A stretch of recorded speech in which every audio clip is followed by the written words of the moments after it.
अब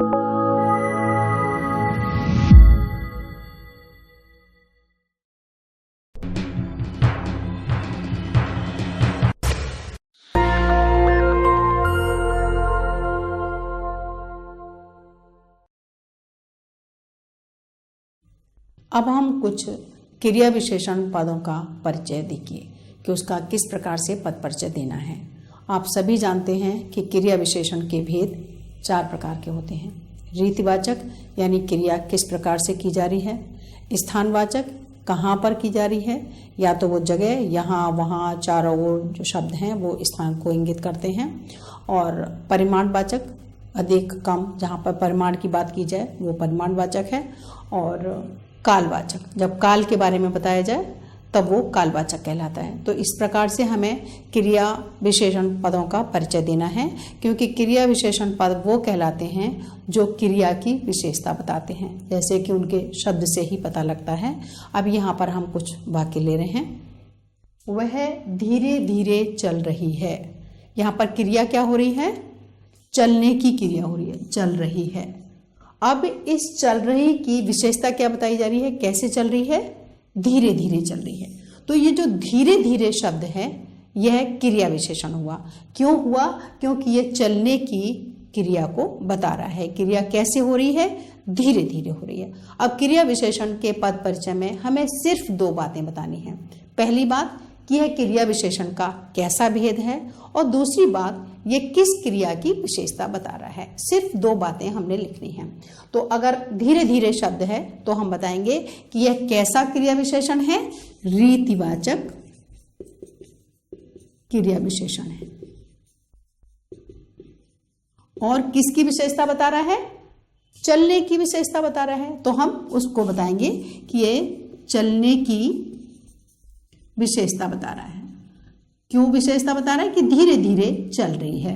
तो ये क्या हुआ, रीति मीन्स ढंग, उसका ढंग बता रहा है कि कैसे चल रही है, धीरे धीरे चल रही है। सिर्फ हमने जब इस पद का परिचय देना है तो 2 बातें बतानी है कि वो क्रिया विशेषण का कौन सा भेद है और वो किस क्रिया की विशेषता बता रहा है। दूसरा वाक्य ले ले। तुम अभी आए हो। क्या क्रिया है, आने की क्रिया है। कब आए हो, अभी आए हो।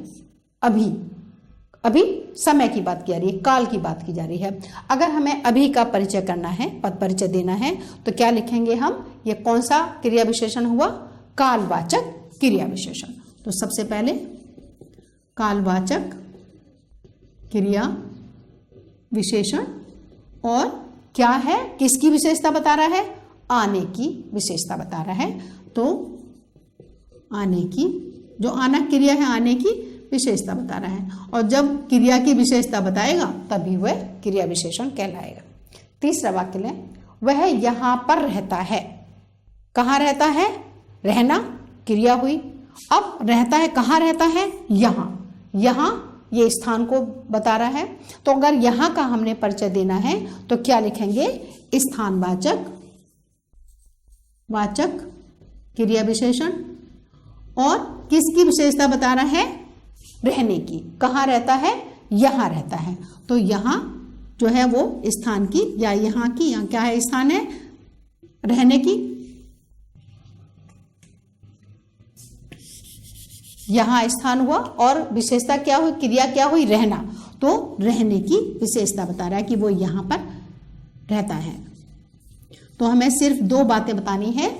पहली बात क्रिया विशेषण का भेद क्या है, और दूसरी बात कि ये कौन सी क्रिया की विशेषता बता रहा है।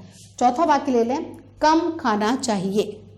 कम खाना चाहिए, क्या खाना चाहिए, कम क्या है, परिमाण। कोई भी चीज नाप तौल की बात जहां पर होती है तो वहां हम परिमाणवाचक बात करते हैं। तो कम खाना चाहिए, तो ये कम क्या हुआ, ये हुआ परिमाणवाचक क्रिया विशेषण। और किसकी विशेषता बता रहा है, खाने की, कि भाई हम कितना खाएं, कम खाएं।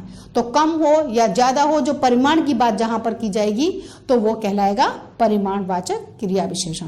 तो किसकी विशेषता बता रहा है, खाना, कि कितना खाना करना चाहिए, वो खाने की विशेषता बता रहा है। तो इस तरीके से सिर्फ मात्र 2 शब्द लिखने पर ही हम क्रिया विशेषण पदों का परिचय दे सकते हैं।